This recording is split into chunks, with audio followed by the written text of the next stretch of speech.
Hello, how are you? कैसे हैं आप सभी लोग? तो मैं आशा करती हूँ और उम्मीद करती हूँ कि आप सभी स्वस्थ होंगे, मस्त होंगे। तो जैसे कि आप और मैं हम सब जानते हैं कि राखी का त्यौहार आ गया है। कल ही चूँकि राखी है, तो सबसे पहले तो आप सभी को राखी की ढेर सारी शुभकामनाएं। उम्मीद करती हूँ कि आप सभी अच्छी राखी मनाएं और आप सभी का त्यौहार खुशल मंगल हो, आनंद मंगल हो। राखी का त्यौहार ये एक त्यौहार रहता है जिसमें मतलब बाज़ारों में रौनकें लग जाती हैं और भाई और बहन का त्यौहार रहता है। चूँकि तो भाई बहन तो दोनों बहुत एक्साइटेड रहते हैं। बहनें इसके लिए एक्साइटेड रहती है कि वो भाई के घर जाएंगी, उनको राखी बांधेंगी, और भाई एक्साइटेड रहते हैं पर थोड़े से टेंशन में रहते हैं कि आज उनकी जितनी पॉकेट मनी है वो बहन लेके चली जाएगी, पैसे देने पड़ेंगे। और बहन ना चूँकि इसलिए भी एक्साइटेड होती होगी कि उनको गिफ्ट्स मिलेंगे उनके भाई की तरफ से। और जो घर की छोटी लड़की रहती है, जो छोटी बेटी रहती है, वो ज़्यादा एक्साइटेड रहती है क्योंकि उसको वो गिफ्ट्स की ज़्यादा रहती है कि मुझे क्या मिलेगा, भाई क्या देंगे। तो ये त्यौहार, भाई बहन का त्यौहार परफेक्टली इसमें मतलब बहुत अच्छा रहता है। बहनें आती हैं, मिठाइयाँ बनती हैं, सब कुछ पकवान बनते हैं, त्यौहार एक साथ मनाता है, परिवार एक साथ जुटता है। तो राखी का त्यौहार और सावन का महीना, इसकी क्या बात करें और इसके बारे में मैं क्या बोलूँ।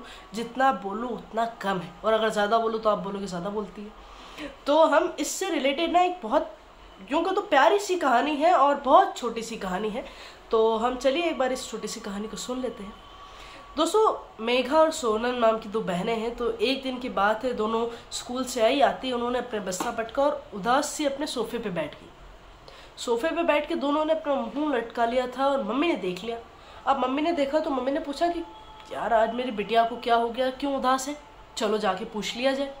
तो मम्मी दोनों के पास आई और पूछा कि क्यों मेरी बिटिया, क्यों मेरी परियो, जो दोनों आते ही चहकने लग जाती थी, मम्मी मम्मी ये, मम्मी वो, मम्मी खाना, मम्मी टिफिन, जो ये करने लगती थी, आज दोनों इतनी उदास क्यों हैं? उन्होंने कुछ नहीं कहा। बोले लगता है ज़रूर दोनों को भूख लगी है। तो खाना आया, उन लोगों के लिए खाना परसा गया। दोनों से कहा कि अब तो मुझे बता दो कि बात क्या है। तो उन्होंने कहा कि मम्मी क्या बताएं आपको, और क्या बोले, ये राखी का त्यौहार। बोले अच्छा मुझे ये बताओ कि तुम किसी को मार के आई हो या किसी से मार खा के आई हो, किसी को डरा के आई हो या किसी से डर कर आई हो, या टीचर ने कुछ कह दिया या तुमने किसी को कुछ कह दिया, इसके कारण तुम इतनी अपसेट हो। मेरी परियां ऐसी उदास बैठे मुझे बिल्कुल अच्छी नहीं लगती, और घर की लक्ष्मियाँ उदास बैठनी भी नहीं चाहिए। तब रागिनी ने कहा कि मम्मी हम उदास इसके लिए है क्योंकि आज हमारी एक फ्रेंड है, उस पूजा नाम की, उसने हमसे कहा कि आज हम तो राखी लेने जाएंगे मार्केट में। तो मम्मी ने कहा बस इतनी सी बात, इसमें उदास होने जैसी तो कोई बात मुझे नज़र आती नहीं है।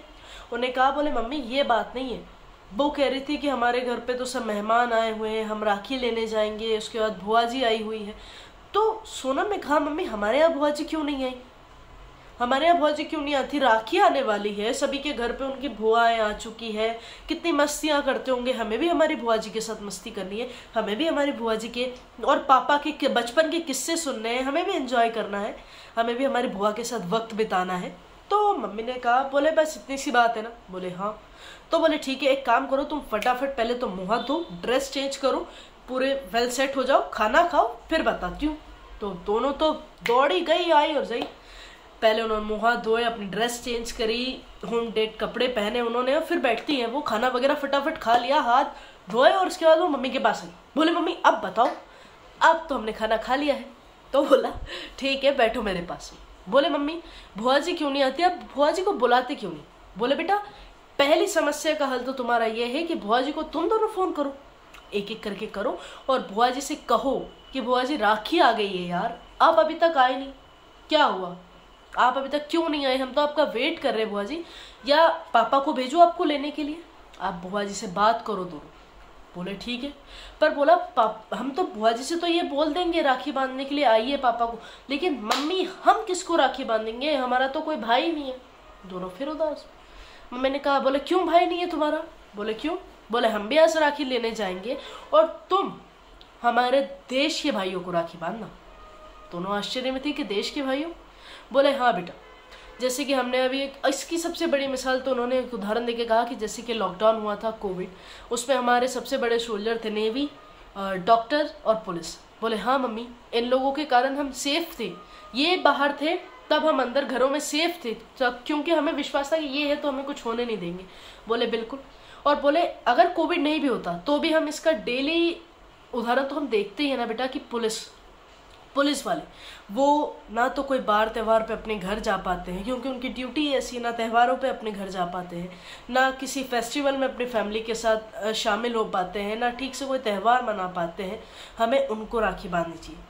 बोले मम्मी क्यों? राखी तो हम उसको हमारे भाइयों को बांधते ना। बोले नहीं बेटा, राखी का अर्थ ये होता है कि जो हमारी रक्षा करे, जो हमें प्रोटेक्ट करे।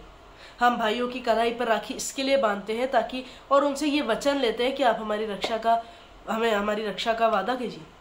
तो बोले हमारी रक्षा तो सबसे ज़्यादा पुलिस वाले करते हैं ना, खाकी वाले करते हैं ना, जो बाहर खाकी की ड्रेस में घूमते हैं वो हमारी रक्षा करते हैं ना। तब उन्होंने कहा हाँ मम्मी ये बात सही है। पर फिर मेघना ने फिर कहा, बोले मम्मी हम उनको राखी बांध सकते हैं? बोले बिल्कुल, वो भी तो हमारे भाई है ना, हम उनको अपना भाई बना सकते हैं मम्मी। मम्मी ने कहा बिल्कुल बना सकते हो और वो भी बहुत खुश होंगे। राखी का त्यौहार उस चीज़ से है कि हम अपने जो हमारी रक्षा करते हैं या जो हमें प्रोटेक्ट करते हैं हम उसको राखी बांधते हैं। और बस मेरी कहानी इतनी सी थी, लेकिन हम सब इस चीज़ से रिलेट करते हैं दोस्तों कि पुलिस और नेवी ये दो ऐसे हैं कि इनके कंधों पर हम सुरक्षित हैं, ये कहा जा सकता है, हमारा देश सुरक्षित है। एक वो जो देश के बाहर रहकर रक्षा कर रहे हैं और एक वो जो देश के अंदर रहकर रक्षा कर रहे हैं। एक के कंधों पर जिम्मेदारी है कि दुश्मन आ ना जाए, वो अपना देश संभाले, और दूसरों के कंधों पर ये जिम्मेदारी है कि वो उनके देश की व्यवस्था को संभाले, उनके देश में सही चीज़ें चले, उनके शहर में सही चीज़ें चले। मेरा ये मानना है दोस्तों कि हमें पुलिस वाले या जो भी प्रोटेक्टिव्स हो उनको हमें राखी ज़रूर बांधनी चाहिए। और चूँकि मैं बहुत रिस्पेक्ट करती हूँ तो मैं इस वीडियो के थ्रू उनसे कहना चाहती हूँ कि जितने भी नेवीज़ हैं और जितने भी पुलिस वाले हैं, I will hardly for thank you कि आपके होने से हम लोग सुरक्षित हैं और आप बाहर रहते हैं तब हम हमारे घर में, हम हमारे शहर में सुरक्षित घूम सकते हैं। So thank you so much. मेरी वीडियो बस इतनी सी थी एंड वंस अगेन आप सभी को राखी की बहुत सारी शुभकामनाएं एंड बी सेलिब्रेट योर राखी। आप सब खुश रहें, मस्त रहें, अपना और अपनों का दोनों का ख्याल रखें। Bye bye, take care.